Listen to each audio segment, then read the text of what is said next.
Welcome to 561 Music. My name's Ben, and this week we've got quite a special podcast.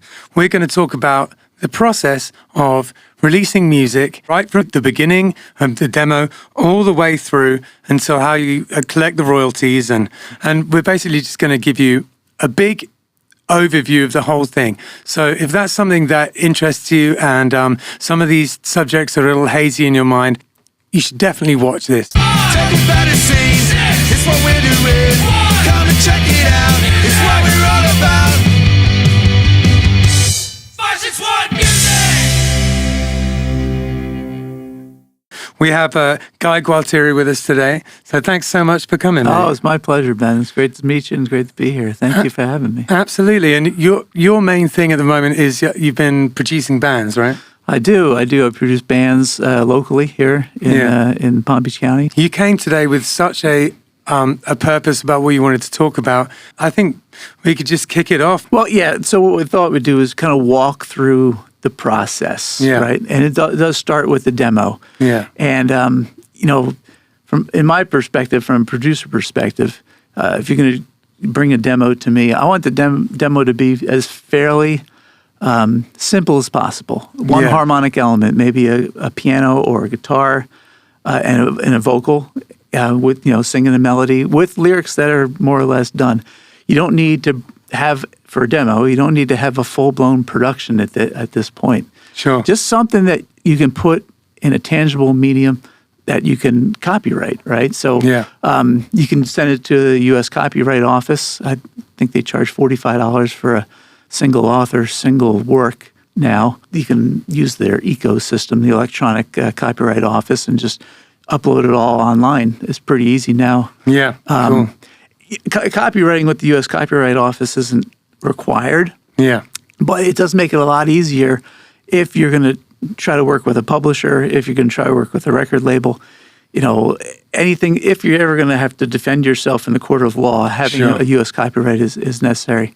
Well, it's not necessary, but it makes the process easier. Advisable. Yeah. But anytime you put it in a physical medium, as long as there's some sort of date stamp to it that you can prove that you recorded at a certain time, you're covered. Yeah. So you don't necessarily have to pay the $45 to the Copyright Office for that. There was always that story of mailing it to yourself. Yeah, did you ever do that? I never have done, but it was my old guitar teacher used to tell me to do that. Yeah, I put all the songs back in the cassette days, all of them on a cassette, put them in an envelope, seal it, and mail it to yourself. The U.S. Postal Service Office stamps the mail, so now you've got a stamp on it with the date saying when it was delivered. As long as you don't open it, that will work. I did it, but I never had to use it. Yeah, that's the thing with copyright. It's one of those things where it's prudent, but rarely necessary in like a real world situation, but a very good idea in general. Yeah. What's next after you've got the demo? Yeah, so after the demo, this is what I would suggest is you present the demo to a producer. Now, you could self-produce, of course, if you're confident enough in your abilities to produce yourself, or you can find a producer to do it. And the producers exist everywhere, right? They're probably in this building right now. Yeah. So you can get referrals from people. You can try some of these online platforms like Sound Better, LadUp, AirGig, Fiverr, yeah. And you'll find people there, and they'll be happy to produce for you. Sure. But I think you want to be kind of in the same room with the producer. I couldn't agree more. Yeah, and a producer, what's going to bring to the table is a critical listening skill. Somebody that can help you bounce off ideas off of, maybe help you a little with songwriting, some arrangement ideas that you might have. Just things to help create emotion, right? When you write a song, you have it in your head. This is the emotion I want. I want sad, I want happy, I want angry, whatever the case may be. And you want the production to come across that way, right? You don't want it to be, all right, I've got a sad song, but I got a whole bunch of, this happy sounding, kids show type music. It wouldn't fit, right? So the producer is going to help you create that emotion through arrangement, through different type of song structures and that sort of thing. I've done a lot of self-production, but I've also worked with producers, and a lot of my friends have done both as well. And it just depends on the project. If it's something that If it's something that you're really, like it's your baby and you want to spend time, like, a lot of time on it, self-producing can be great, but to have someone in the room with you to be able to help you see the wood for the trees is huge. It is. It really is. And here's another thing that even if it's a small producer, most producers that I know bigger producers. Sure. And if you come across somebody that you think has got it, odds are you'll present it to somebody in your network, a bigger producer or that sort of thing. So producers have connections, and if they didn't have the industry connections, I'm not sure. You might as well just do it yourself, unless you didn't feel qualified to do it enough. But they do more than just recording. You can't meet enough people in this game. It's just one of those. It's who 100%. Networking is huge. That's true. That is definitely true. And also learning, like I'm just being in the room with a producer. That's how I learned a lot of my engineering skills is from being in there watching them work. Yeah, it is fascinating sometimes. Some of these engineers that. I learned a lot from looking over people's shoulders as well. A lot about how to control dynamics, like snare drum dynamics, how to set a compressor. A lot of people are, just put this plug-in on here and that'll take care of everything. There's a preset for that. I don't need to worry about that. Well, yeah, but yes and no, you ought to know what you're doing. Otherwise, you can really take a good sounding snare and make it sound pretty bad. So you don't want to do that. Just as an example. But you learn a lot from looking over people's shoulders and just interfacing with people, just talking like we're talking. You just learn much more. It's always a good thing. I think what you want to do with the producers, you want to have a discussion about what are your commercial intentions. Yeah. Do you want to get sync opportunities? Well, if you want to get sync opportunities, you better have an instrumental of that. And that not just talking about just take the vocals out instrumental. If you take the vocals out, you'll need something in place of that vocal, another melodic element. Sure. To take place. If you're going to present this to a music supervisor or something like that. So what are your intentions? What are we going to record? What are your promotion ideas? Am I going to promote on TikTok? So I'm going to need some 15-second clips. I'm going to need some 30-second clips.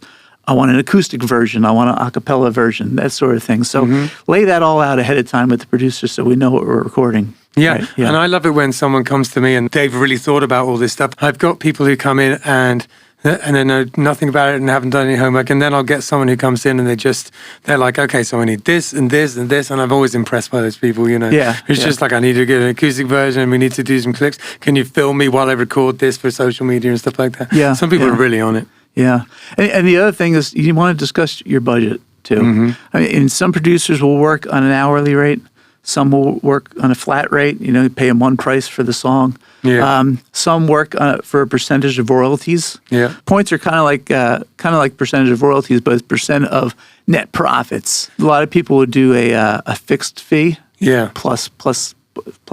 For sure. Yeah. I think it depends on the how big the artist is you're working with, really. Yeah, absolutely. So you want to discuss budget, and there's all sorts of budgets. You have to say, I only have $500. What can we do here? Well, you probably, home studio type stuff. And then maybe put that $500 towards marketing or promotion. But if you have somewhere between $2K and $10K, maybe you're looking at a pro studio. And now you can, kind of split take your money and don't put it all in recording. Yeah. Save some for promotion. And it also depends on, there's so many considerations there because, is it better with a skilled engineer in a smaller studio for longer or a really nice studio for like a few days, which, I would personally go with the former because I think these days you can get a lot done with a lot less gear than you used to be able to. Yeah. Oh, absolutely. Absolutely. Not that it isn't wonderful being somewhere that has all the bells and whistles and toys, but you're starting to need that a little less these days. There's still a place for the really, really nice studio. Of course there is, but it's not so much of a gulf as it used to be. No, that is true. That is true. Plugins changed the world. Haven't they? Yeah. So just in your bedroom, you can produce, some pretty good quality stuff. If you know what you're doing. Absolutely. But no question about it. Yeah. So now we can record, and so the producer's going to help you there too. Depending on your budget. If it's a low budget, maybe the producer will record for you. Maybe they'll master for you, mix and master for you. I would kind of I don't do any of my own mastering. Yeah. Anyone can master. Right? There's, use Ozone, right, and get a master. Sure. But mastering, I think, is more about the ear than it is the gear. Yeah. You have to have some critical listening skills to be able to hear some of this. And experience. Exactly. So I tend to farm that out. But I'll do it if I've got a lot of time to spend on it. yeah. Because you got to check, like I can do it if I have the ability to test it in a million different places and make sure, it's going to work. But if it needs to be done quickly, and I'll farm it out too. Yeah. It's more than just getting the loudness right? We talk about the LUFS. The LUFS, right. It's loudness units full scale, right? Yeah. Yeah, I was told in school not to call it LUFS. Oh, it's really? LUFS. Okay, all right. The engineers get mad at you. It's all good. It's all good. But it's more than just that. It's more than just getting the loudness right. So a lot of people think that, hey, I'll master it myself, get the loudness up to minus 10 LUFS, and then I'm good to go. Right? Sure. It's like, and then you go and you send your master to somebody that, let's say you send it to a label or whatever because you want to get a distribution gig. Contract, and they say, "Well, we'll have to master this." Well, I already did master that. What are you talking about? So yeah, it's interesting the way it works. Absolutely. With mastering, it's a rabbit hole you can go down because, especially if you're doing it yourself, you can get into this situation where you're making these absolutely infinitesimally small changes, and you're sure you can hear a difference. But that's why sending it to a professional is a good idea.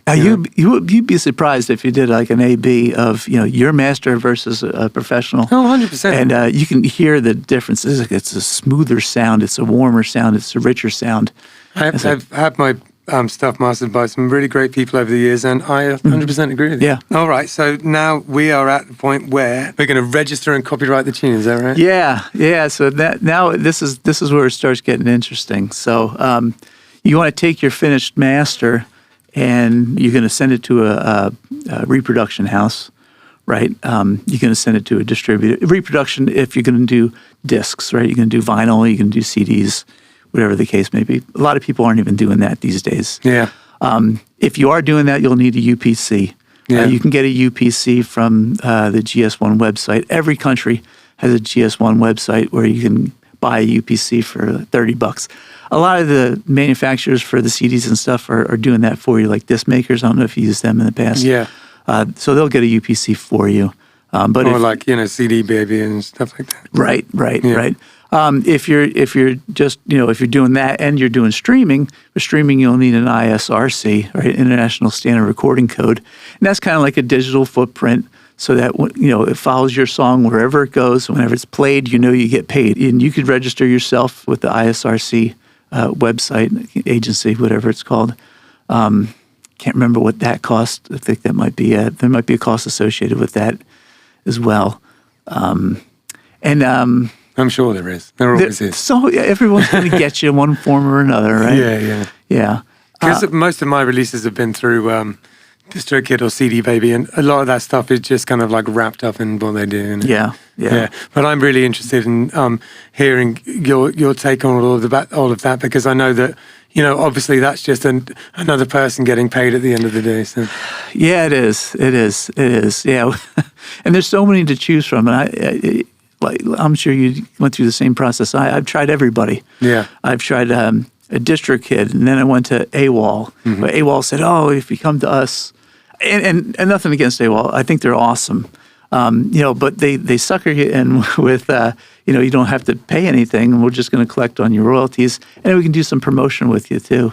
It's like, oh, you can get me playlisted and stuff like that. That sounds great. I went there and they didn't do anything for me. Maybe my music wasn't good enough. Maybe yours would be. I don't know. Then I went back to DistroKid, and now I'm looking at others.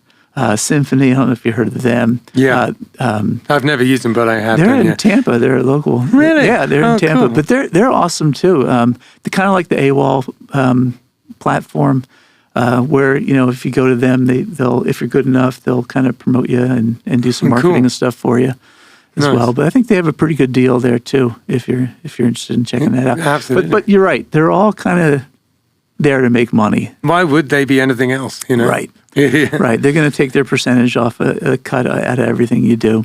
Yeah. No question about it. For me, it's just a question of convenience. Exactly. Yeah, and I'd say, find somebody that you like. CD Baby a lot of people like CD Baby. Once you've got this song and you've got your ISRC, that's important. You can now take it and start registering it with the different agencies. And you have a performance right organization, PRO, mechanical rights organization, they call it the MRO. And then this other agency called Sound Exchange, which you might not be familiar with, but you should be, because they're going to get you money as well. Right. So there's different players in this process. Some are nonprofit players, some are for-profit players. Let's start with the performance right organization, the PRO. You have ASCAP and you have BMI. I'm a member of ASCAP. I am also. I've been a member with ASCAP since the 90s, kind of before BMI got real popular. And there's costs. They charge you money, right? It's $50 to be a songwriter and $50 to be a publisher. BMI, I think, is free for songwriters, but if you want a publishing membership, I think it's like $150, I want to say. So, they're all, again, getting paid. But the Performance Right Organization is going to collect royalties for you on the performance of your song. Yeah. Right? So every time your song gets played somewhere publicly, you'll get a royalty from that. And a lot of people don't know this, but even when you, Killbillies, are playing your own songs, you can submit a playlist to your PRO, and they will give you money for playing your own songs. We should 100% do that every time we play. You should. You can give them these set lists in advance, so it doesn't have to be like, I got to remember to do this after we play. You can give it to them in advance. You might be able to give it to them in arrears too, but I'm not sure how. The how funny long thing it is, it obviously makes sense that would be the case, but I'd never thought to do it. Yep. Yeah. So you're leaving money on the table. Yeah. And dollars and pennies, it's still, at the end of the year, I don't know how many shows you guys play. But you play 100 shows a year? Something about that, yeah. Yeah. So at the end of the year, you might have a nice chunk of money. Yeah. You're not going to buy a Mercedes, but better than nothing. Yeah. I think it would be fun to do it just to do it. We could put it towards something, I'm sure. Yeah. And also when your song is streamed on Spotify, let's say, interactively, that generates a performance royalty as well. Right. It also generates a mechanical royalty. Mechanical royalties, as I mentioned, is another form of royalty you get when your song is kind of reproduced into some sort of medium. It used to be physical, just physical, right? A CD or a cassette or a vinyl. But now it was reproduced in a digital medium. So if someone downloads your song off iTunes, for example, believe it or not, that constitutes a mechanical right royalty. Gotcha. Yeah, because it's occupying digital space. Yeah. Yeah, so that's a mechanical, believe it or not, even though it's digital and it can be erased very easily, it still generates a mechanical royalty for you. So that's where you need an MRO, and there's a couple options here. I don't know if there's a couple, but you have the Harry Fox agency, and you also have an agency. Harry Fox is a for-profit agency, and they're focused pretty much on the physical aspect, the physical downloads, the physical CDs, that sort of thing. But in 2018, I think it was part of the Music Modernization Act that Trump signed, believe it or not, the one good thing for musicians that came out of that era, established this organization called the MLC, the Music Licensing Collective. Right. And what they're going to get for you is they issue blanket licenses for streaming services, interactive streaming services in the United States only. So if you stream a song off of Spotify, it generates mechanical royalty that the MLC is going to collect for you. Yeah. Now you can get, if you're with a publisher, if you got an agreement with a publisher, you'll get it through them. Yeah. If you don't have an agreement with a publisher, which many independent artists don't, you can use Song Trust to collect those royalties for you. Yeah, I know that I'm leaving money on the table, but just have CD Baby do it. I know I'm leaving a lot of money on the table, probably half of it. Something like that. I think they take a hefty amount. 15% or something like that. It's so funny seeing the statements though, because you just have endless tiny numbers of money, It's like the song, and it's like point zero this, point zero It's that. a penny business. Yeah. It's definitely a penny business. But, if you got a lot of songs, maybe those pennies add up to nickels and dimes. Yeah, totally. In the last year or so, my stuff's been streamed a lot more, and it's starting to get to the point where it's like worth it a little bit, Yeah. But yeah, you got to be streamed a lot, Yeah. But you're not going to make a fortune off of this, off of royalties, that's for sure. It's almost like at this point, kind of like an advertisement for your live show. I don't know. Well, I was going to bring that up. This goes back to when we were talking about your intentions when you go to the producer. If you're recording your music because you want to put it on Spotify and get a whole lot of streams or a whole lot of monthly listeners so you can walk around with a big ego, that's fine and dandy for you. I can tell you right now, if you're interested in like taking your career to the next level with, signing a deal with a publisher or a label, they're not scouring Spotify to see who's got the most streams out there. Yeah. They don't make money off of Spotify either. Yeah. They want to come see you. They want the live show money, right? Yeah. They want to do a 360 deal with you and collect some of that live show money, because that's where the money is now. It's not in CDs. It's not in physical sales anymore. It's not even in live downloads shows and anymore. merch, as well. Exactly, exactly. So anyway, we talked a little bit about mechanical rights organizations. The last kind of organization I want to talk about here on this slide is the Sound Exchange. And Sound Exchange came around, I think they were a spinoff from the RIAA. It was kind of like a subsidiary of that organization.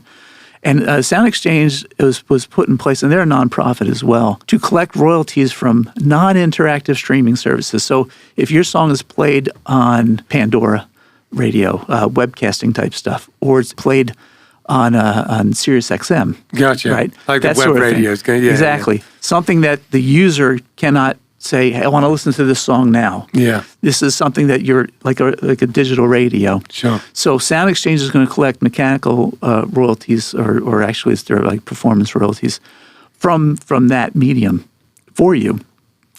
Sound Exchange is not going to send money to your distributor. It's not going to send money to CD Baby. They're going to work directly with the artist, the featured artist, as they call them, and the label. And so they're going to send money to the label and the artist.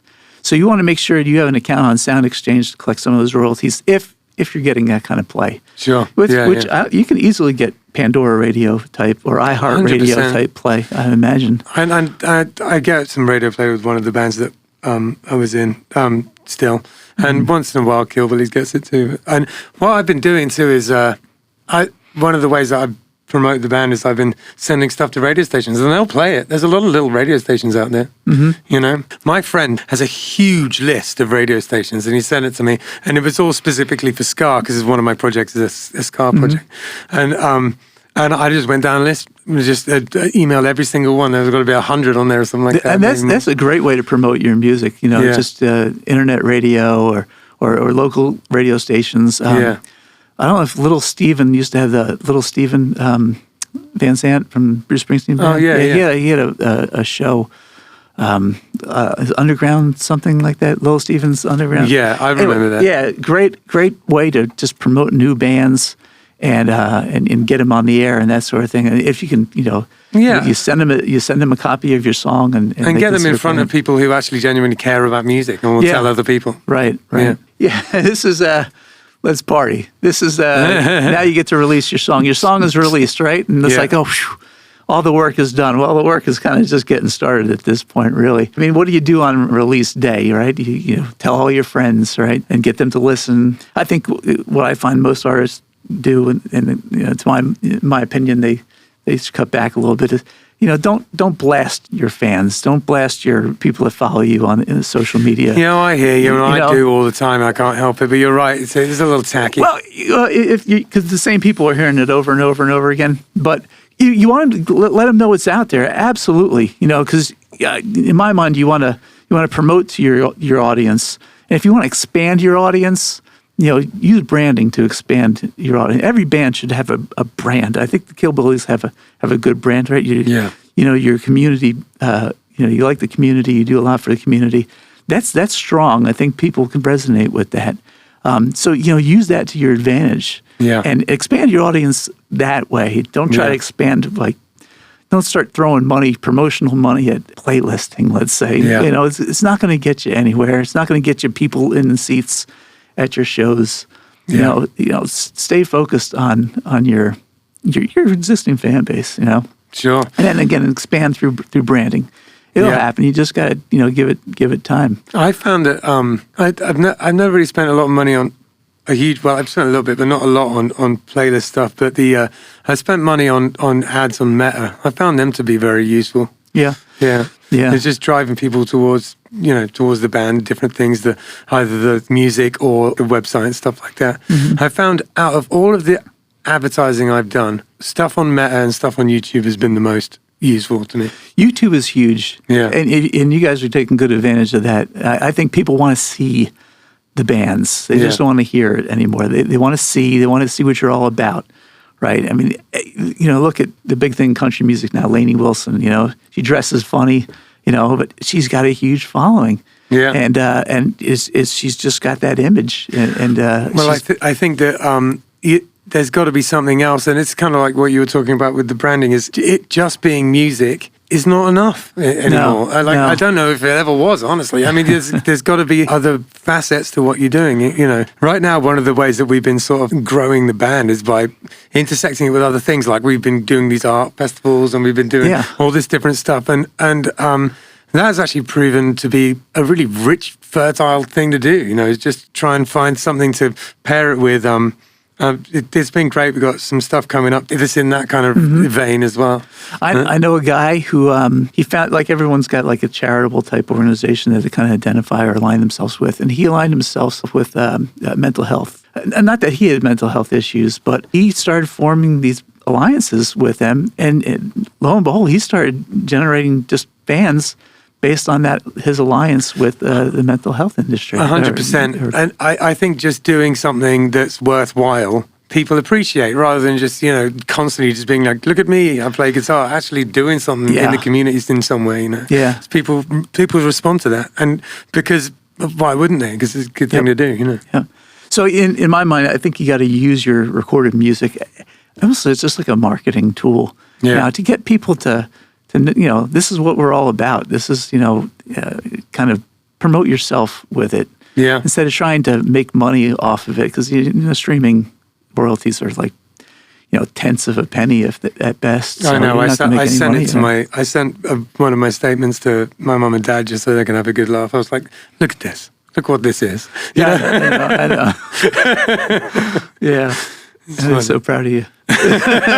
You're making a fortune. So I was saying earlier, just diversify your income. It's the best thing you can do, right? Yeah. But use your recorded music for that reason. Just to promote yourself, promote the band. Yeah. I think you get a lot more satisfaction out of it that way than, because people can get discouraged. Oh, I spent all this money on recording and no one's listening, no one's downloading it. People just don't do that anymore, Yeah. One of the things which I feel is a little tough these days is that musicians are almost expected to be like influencers. They're almost expected to be social media personalities now as well, which is a lot of work and not necessarily, it's not necessarily fair either. It's not like musicians aren't, that's not what a lot of people signed up for. You know what I mean? Yeah. Oh, especially in the bar scene. I know you guys play bars a lot, and a lot of independent artists and local bands are playing in bars a lot too. You have a conflict in objectives with the bar owner, right? The bar owner's objective is to bring you in so you can bring your fan base, your followers, your listeners to their bar and spend money. And then your objective is a little different, right? Your objective, I want to get this new place because a lot of people, this is a happening place. I can make more fans if I play at this place. Yeah. So a little bit of button heads there in terms of objectives. Sure. But you're right. They expect you, the band, to be the influencer. They expect you to bring the crowd. They expect you to market for them. Yeah. Yeah, marketing for live shows is is just a non-stop part of the business. And, to the point where I'm spending tons of my time doing it, and we have someone doing it for us as well. We have it's just non-stop. I wake up in the morning, it's the first thing I do, and it's the last thing I do before I go to bed. It's a lot of work. It's definitely a lot of work. Yeah. So, where are we at? So what's the next one? Is it cataloging and database? Is that where we're at? It is. This is kind of an important step, and a lot of people skip this step. Is now you got your song released, and the important thing to me is making sure that you put your song into some of these databases, AllMusic, Discogs, Luminate. We'll talk about that in a little bit more. The new guy on the block is Muso AI, which I love because they'll pretty much find you and catalog it for you. But also, there's plenty of cases where, you do some work for somebody, either as an engineer or as an assistant, and they forget about you and they don't give you credit. And you can go into and assign yourself credits to stuff that you worked on, and it's great for obviously for your credibility as a musician, but it's also good for SEO. So right, so that these websites are now pointing back to your music. So even if you're not interested in using some of them for cataloging, you can always rely on them to do good SEO for you. I love the fact that you come on here because in terms of all of this, I've accrued this knowledge over the years that, so I know most of this stuff just through having been doing it for so long. Right. But just having it all in one place like this is great. And there are some things I've missed for sure. Yeah. And so, thanks so much for coming on and doing this. It's a big deal. And I just hope that the people listening, that this is useful to you guys. And I'm sure it must be, because it's useful to me. At least, why wouldn't it be? Yeah. Before we leave here also is this Luminate. You probably haven't heard of them because that's kind of a new name. It used to be called Nielsen Music or SoundScan. Okay. So this company, and by the way, I don't think it costs any money to catalog your stuff. Yeah.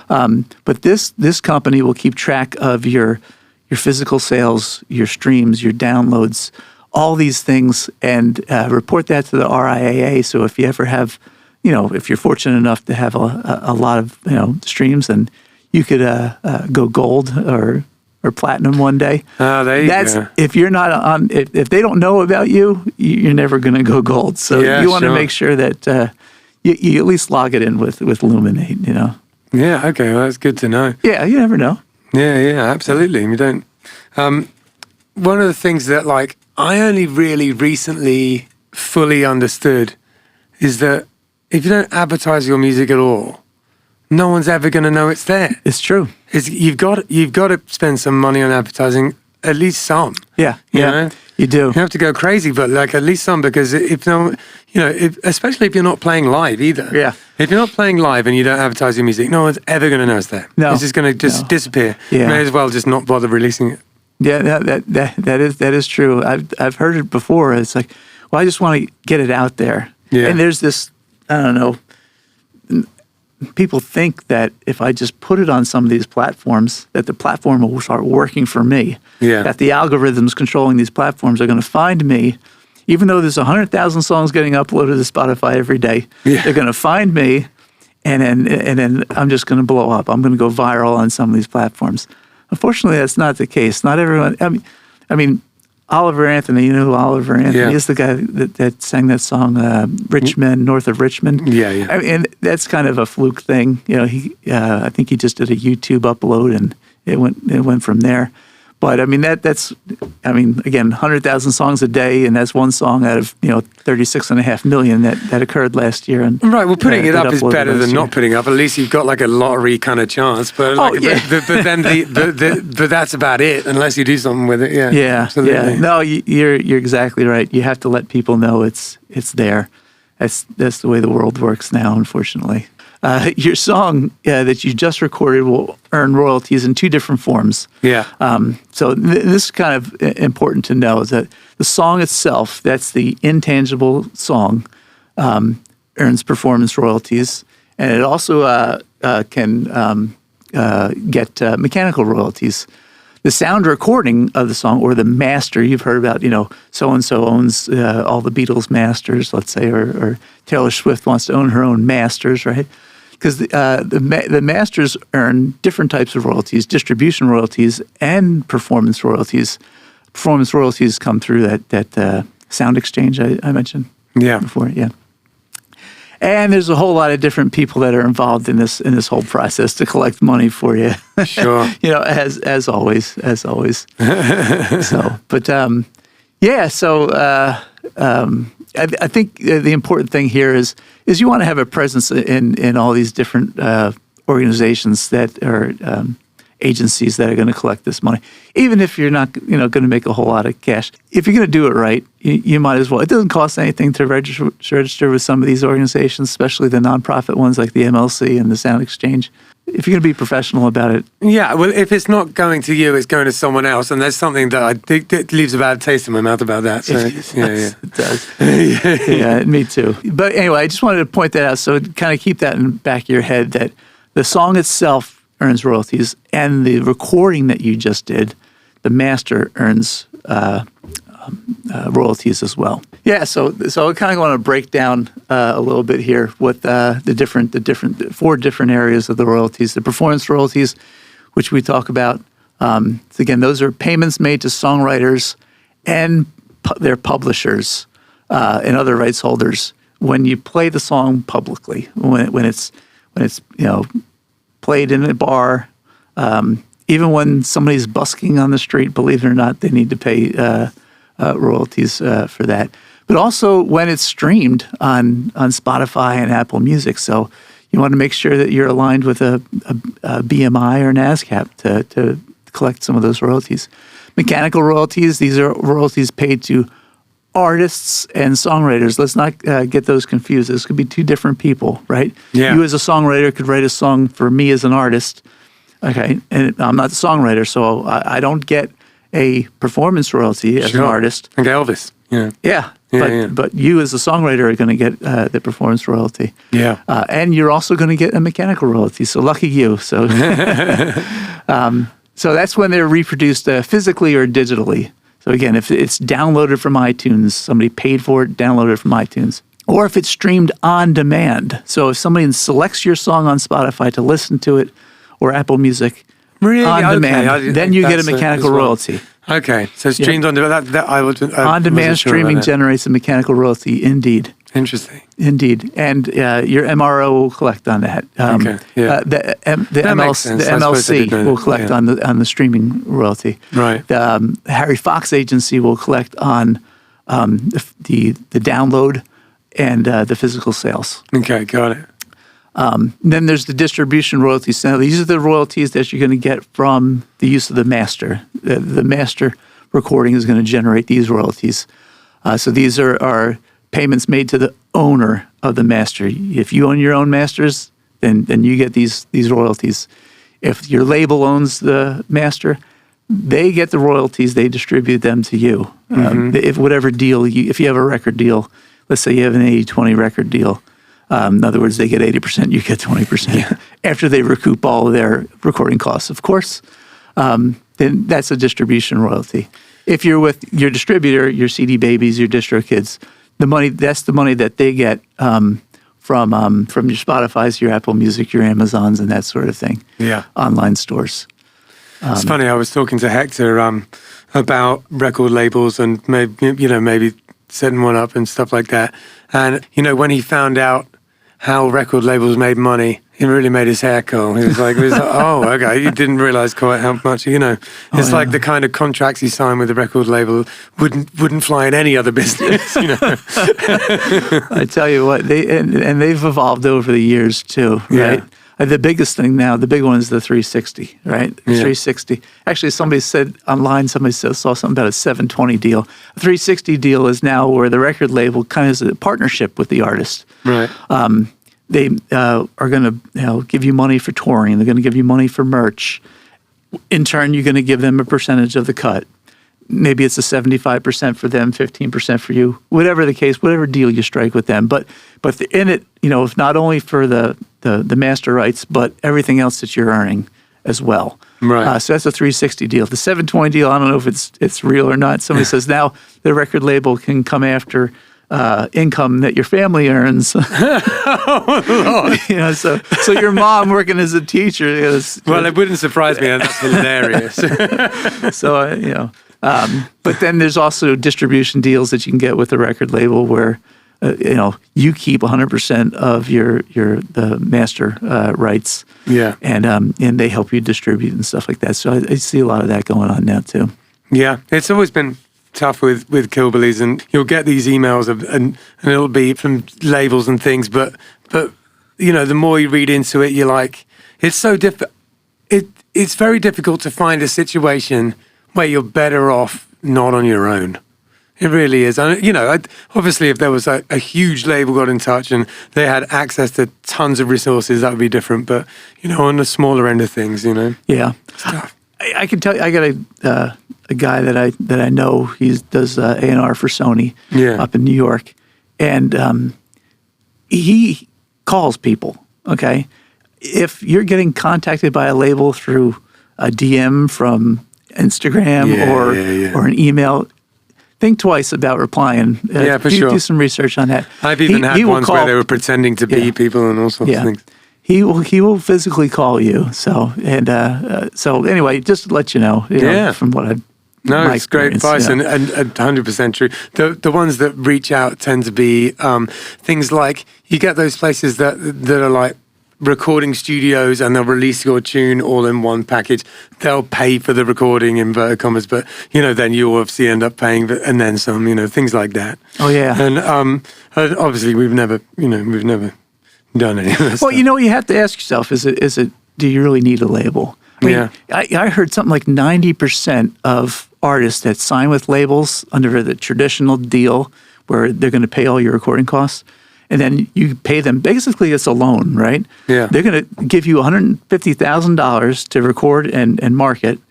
You have to pay them back before they're going to pay you any kind of royalties. So it's recoupable, 100%.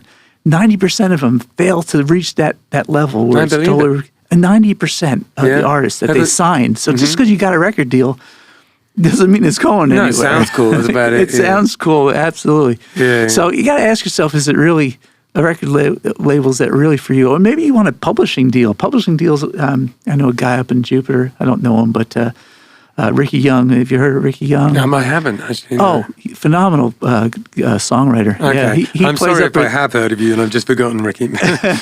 Tiki 52. I think he plays there twice a week. Gotcha. Really, he draws a really big crowd. But I think he's just signed a publishing deal. That's great. With Warner or something like that. So that's fantastic. It's great for him. But you got to, what's right for you? Yeah. What kind of deal do you really want? My old band Sonic Boom 6 signed a publishing deal back in the day.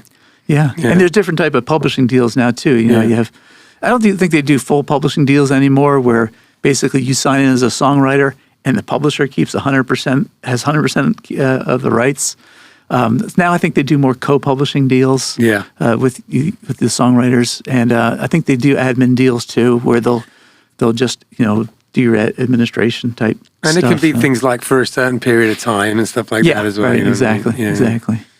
So a lot of those record contracts and recording deals have evolved and changed over time. Yeah, and I don't know.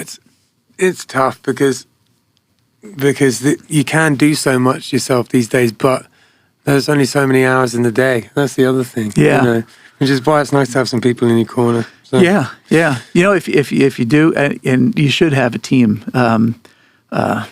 Just a word of caution, I know a band that just got burned by their manager.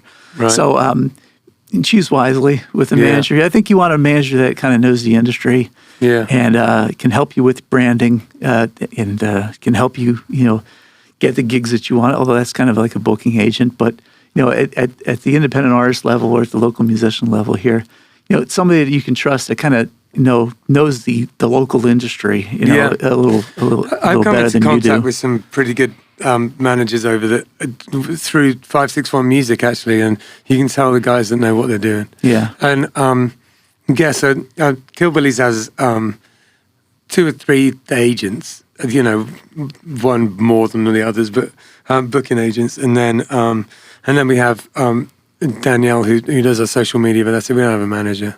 Mm-hmm. But then we're like three guys in the mid-40s, and I think that we all kind of think that we can do it. So. Yeah. It's hard to do everything yourself. Yeah. If I were to give you any advice, it'd be like, get as many people involved in what you're doing as possible. Sure. I think Prince once said his songs that did the quote-unquote best, the big hits, had the most people with their hands in the cookie jar. Yeah. Most people are getting paid here because of this song. I mean, if you record, you produce, you mix, you master, you market, everything is you.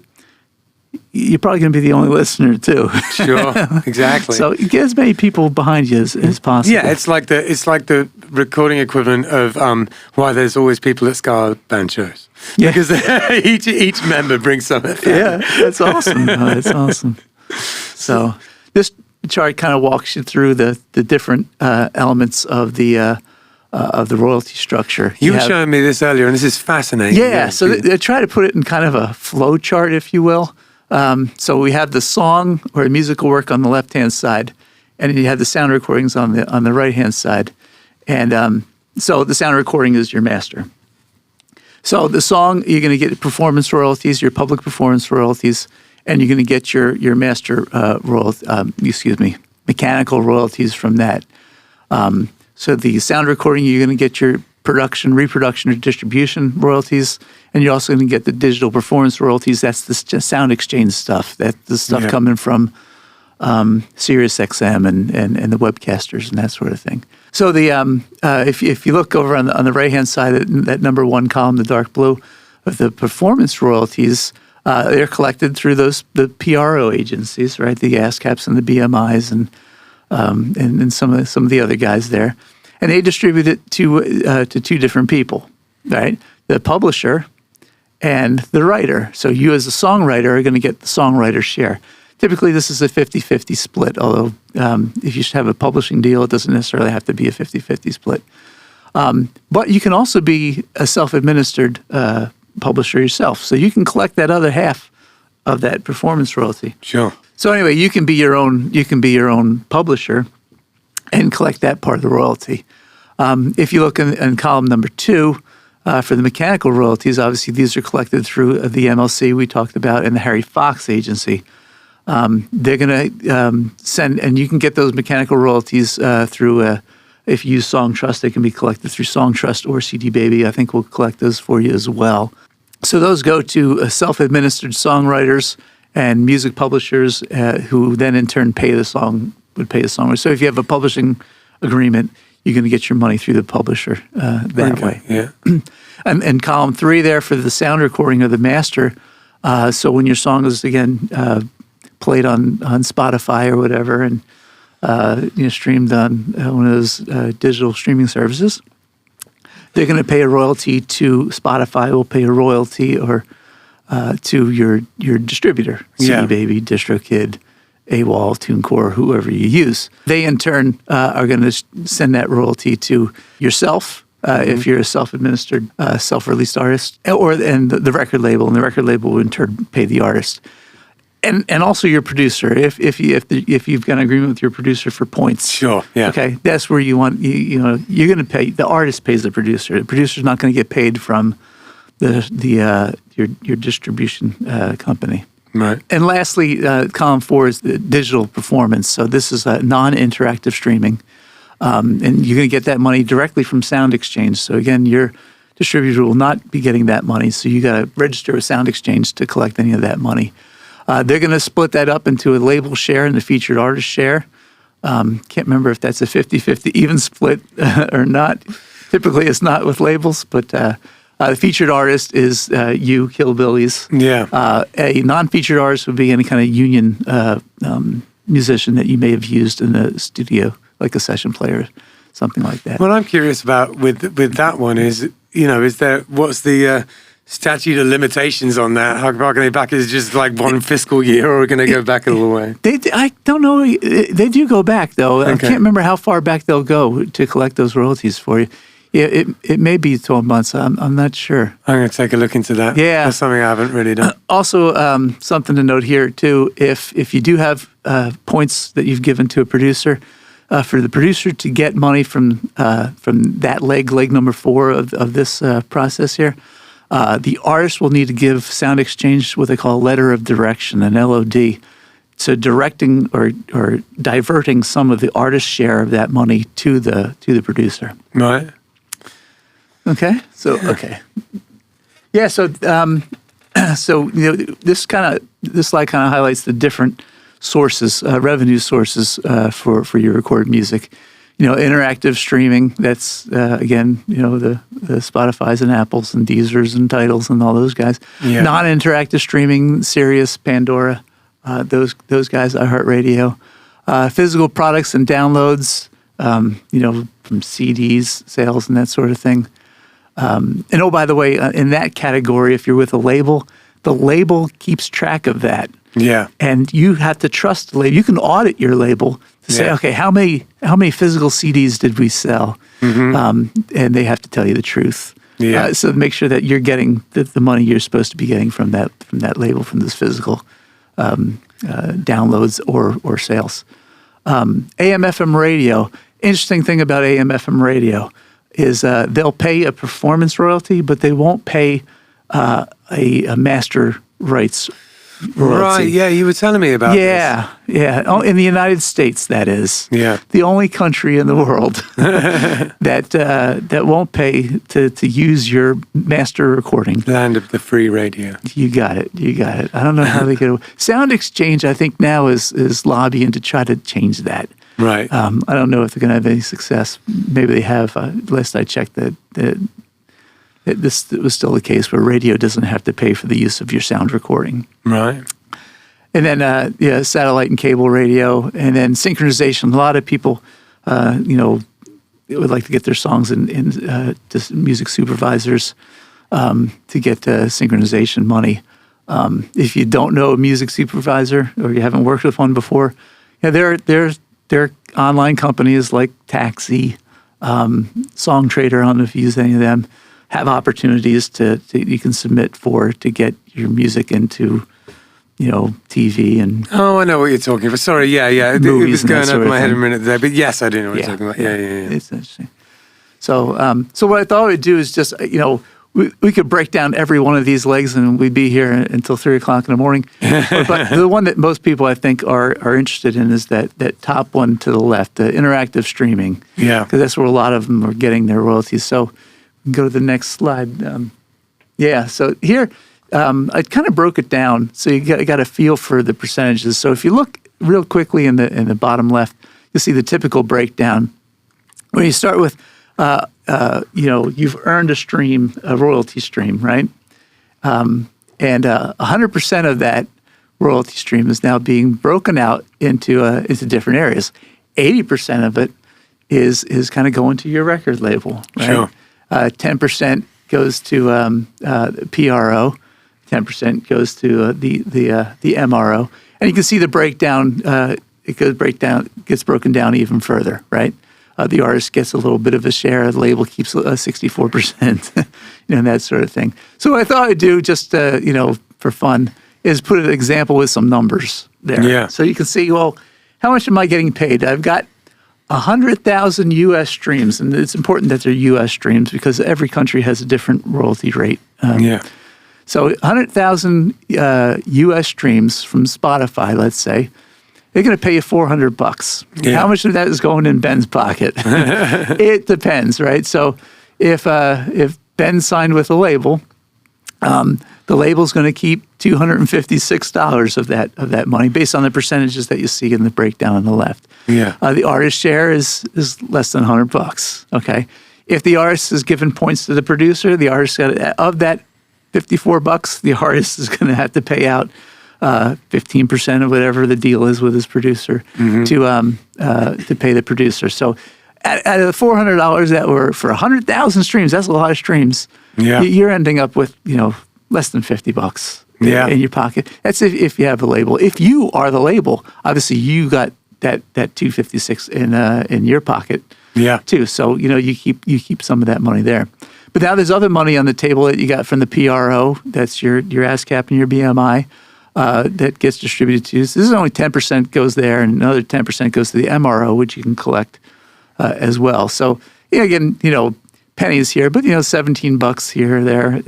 It's better than not getting anything at all. Yeah, and it's better than, like you said, letting somebody else have it, right? Yeah. Which I can't tell you how much money, billions of dollars go unclaimed. Yeah, because artists just don't register with some of these organizations. In my 20s, I was lackadaisical with this, and it's only been within the last 10 years I've kind of got my shit together with it. To be honest with you, yeah, I'm glad I have, because it was always something in the back of my head that was burning away. Yeah, yeah. And it's not because I didn't want to. It's intimidating. There's just so much to know. It has evolved over the years, and it's just crazy. It's hard. Yeah. Even before I went to school, it was intimidating. I just said, I don't want to deal with this. Yeah. I just deal with the fact that it's pennies on the dollar, and I'll just let them fly. Yeah. But if you're fortunate enough where you're getting a million streams, 10 million streams, that sort of thing, maybe you want to reconsider, that. 100%. Yeah, and start going after some of that money. So, I know that you wanted to talk about artificial intelligence and how that's affecting the music industry, and I'm very interested to talk to you about that. It is. I think a lot of people that I've talked to, and maybe you have as well, are a little concerned about, is AI going to take over? Yeah. I don't know if you've used some of these websites. You name it, I've used it. Yeah, just to check it out. This one that I like the best is the Suno.com. Yeah. Where it's scary. It's getting so good that you just kind of type in what you want the song to be about. Yeah. You can put your whole set of lyrics in there, and in seconds, it'll deliver you 2 versions of that song. Mm-hmm. I mean, with someone singing it, and it's wild. And full instrumentation, full kind of like production. The thing that really gets me with all of that is, at least in what's coming with it, is labels being allowed to use artists' voices. There's just something about that I find unsettling. I think AI being able to write songs, okay, it is what it is. It's a shame, but here we are. But the idea of it's almost like you're stealing their soul when you're taking their voice out of their mouths. I don't know. I don't like it. Is that right? Yeah. I think some content creators are they have like little check boxes that you need to do when you upload like something to I can't even remember if it's like Instagram or if it's like Facebook, whatever. That you have to check that it wasn't AI generated, or if it was AI generated, you got to check a box to let them know it was AI generated. It's on. I think it's on Facebook and definitely on YouTube as well. YouTube as well. Yeah. And again, it says things. It's a step in the right direction. Yeah, it says things like, "Are any of these images like closely represent something that it isn't, or something like that?" So that you're not, they're just making sure you're not purposefully kind of pulling the wool over someone's eyes. Yeah. I think there are benefits to it too. I mean, let's be honest. I use. I don't know if you use Apple Logic 11 I use Logic, now. Yeah. The new version 11. Yeah, and I'll use it for pre-production. Sure. Right? I'm guilty of this because it gives me ideas. Not that I'm ever going to take an AI-generated drum track, keyboard track, or bass track from this Apple Logic and actually, release that. I wouldn't dare do that. But it's a great way to start, getting ideas in your head. That's how I've been using a lot of these AI things. So like the lyric generating things, which a lot of the large language models can do, pretty much all of them can, in some shape or form. And then and just stuff like exactly using the drums in Logic and the AI mastering. If you just need to get something done quickly, and it's all useful. That kind of stuff is all that really is just like good tools. But you take it that one step further, where it's from conception to finished product, not even passed through the hands of a human, and it's like, what is it at that point? Yeah, I know, and that's the scary part about it too. I say here in the slide that in my mind, I don't think it ever replaces the live band. I don't think people are ever going to go to a concert and go, oh, listen to that computer music, and just sit back and watch images on the screen and listen to computer music.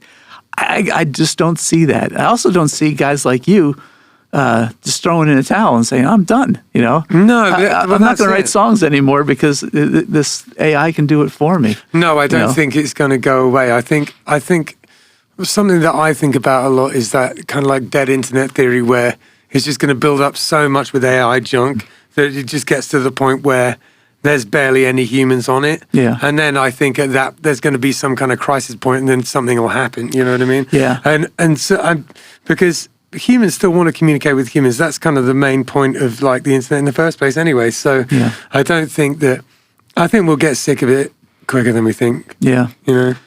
From a musician perspective, absolutely. Yeah. The thing I'm mostly concerned about is the sync industry and the streaming industry, believe it or not. Because the sync guys want specific music. Yeah. And if they can get specific music really fast and really cheap, I think they're going to take advantage of it. Yeah, and they can now already. They can. Yeah, 100%. So I think they'll probably use it a lot. The other thing, just to bring it up with the elephant in the room here, is with the streaming. And I'm sure this is being done right now, but I mentioned this guy Johan Rohr.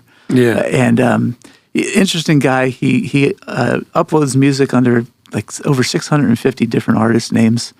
He's got over 2,500 songs out there. He's only like 47 years old. Right. So, I mean, he's basically writing 3 songs a day as far as I can tell. Yeah. And he uploads them, and he's got billions of streams, more streams than Michael Jackson and Metallica. Wild. And this guy operates out of his house. Yeah. You know, he doesn't play live. No one knows who he is. Doesn't have a Billboard hit. Anyway, but he's got more streams than everybody else. And he's cheapening the whole streaming system. Yeah, and other people who are doing this kind of thing. That kind of just computer generated music that's just clogging up all of these streaming services. We were sort of alluding to the fact that it's in these companies' interest to have stuff that is produced by them, because then it's just self-generating income. Yeah. And now who knows if that goes on or not, but it wouldn't surprise me either. No, it wouldn't surprise me as well. So in that regard, AI scares me just from the fact that it's changing. But again, I think there's good that can come from it too. The fact that now I can use it to get ideas on paper really quick. I like that. I like that. Again, I would never produce anything with AI, an AI generated thing. But I don't know. I have a funny story about that. Actually, there was a friend of mine showed me just a piece of work that they'd done. And they were sort of selling it as if they'd written it. And because I've used AI large language models quite a lot, I took one look at it and I was like, oh no, it's just literally just the first thing that came out of the AI. Right. I didn't say anything about it, but I was just like, come on, man. It's like you can still tell, just you can still tell. There's going to be a time where you won't be able to, but you can at the moment. Oh, it'll get better. It'll get better. But I know what you mean. I can obviously tell the difference. Yeah, because it's put a mile off at the moment. Thank God. Yeah. Yeah, man. Well, I have to say this has been, with hands down, the most informative podcast we've ever had on the show. So thank you so much for coming. It's my pleasure. It's great to meet you. I've seen the band plenty of times. I saw you at Sunfest. You probably saw me there too, right? Yeah. But it was. You guys had a pretty good crowd over there, and so I've seen the band plenty of times, but I never got a chance to. Actually, I did meet you. I'm lying. I met you at Double Roads once. Okay. I can't remember why I was there. I can't remember why you were there, but who knows? So I met you there once before. I tell you what, the problem with this game is there's so many late nights and so many people. Sometimes you just, who knows? But I have to say, it's been an absolute pleasure to meet you, and same here. And meet someone who really genuinely understands the industry, because I want to say 95% of us are operating at 20% understanding of what we're actually doing out here. So, I really appreciate it. And you definitely understand it a lot better than I do. Mm-hmm. I'm doing my best out here, but I'm sure we were talking about how this could be a resource for, people in the area and locals. It'd be a resource for me. So certain parts of it I need to brush up on. So thank you very much. Oh, my pleasure. Great to meet you.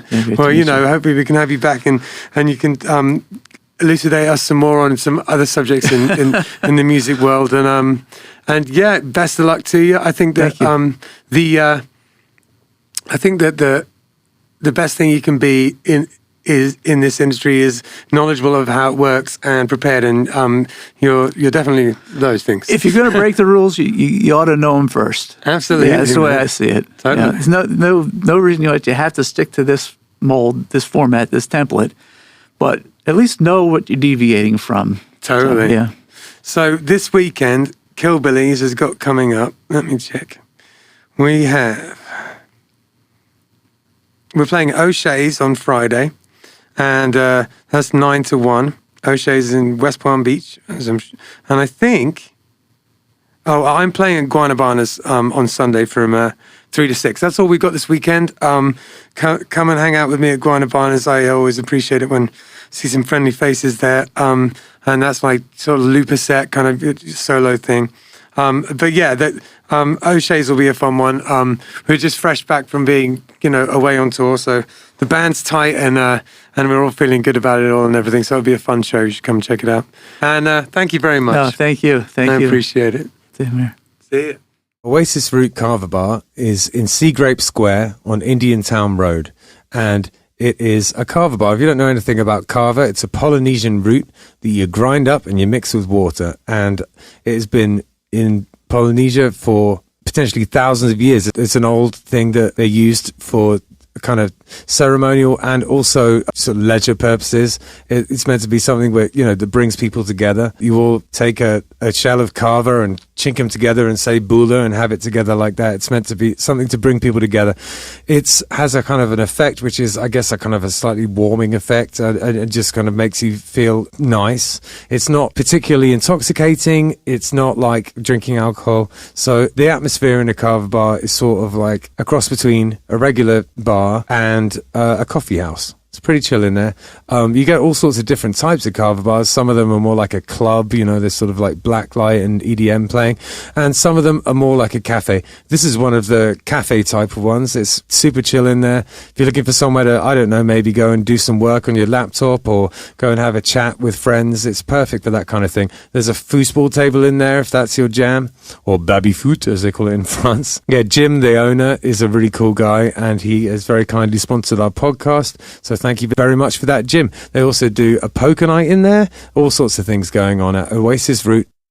561 Music is sponsored by Live Music Community. It's where we film the podcast that you're listening to right now, and it's also where I work. Gavin, Hector's son, was a student here for a long time, and in many ways he's the musician he is today because of the teachers at Live Music Community. We taught him not only about his instrument, but also about being in a band, and his band, Unemployed Youth, accomplished a lot of goals, mostly band etiquette, how to work together, and all of the nitty-gritty that goes into being in a band on a day-to-day basis. The student signs up for lessons, learns their instrument, joins a real band, and decides the direction it goes in.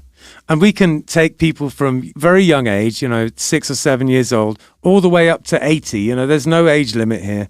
We run an adult program for people who want to be in a band as adults, but really the main focus is on the kids and getting them playing together and in bands. We are also a studio, a live stream venue. We can record audio or video. The Killbillies live album, Warts and All, was recorded here. It was recorded during a live stream that we did during COVID. Justin had a great idea to record live streams during COVID. A ton of bands came in, and it was a real success. Outside of that, we can record albums, we can help you with your EPK, and we have full audio-visual capabilities here. LMC is in Palm Beach Gardens on the northwest corner of Military Trail and North Lake Boulevard. And if you go to livemusiccommunity.com, you have all the information you'll need right there. Take a better scene. It's what we're doing. Come and check it out. It's what we're all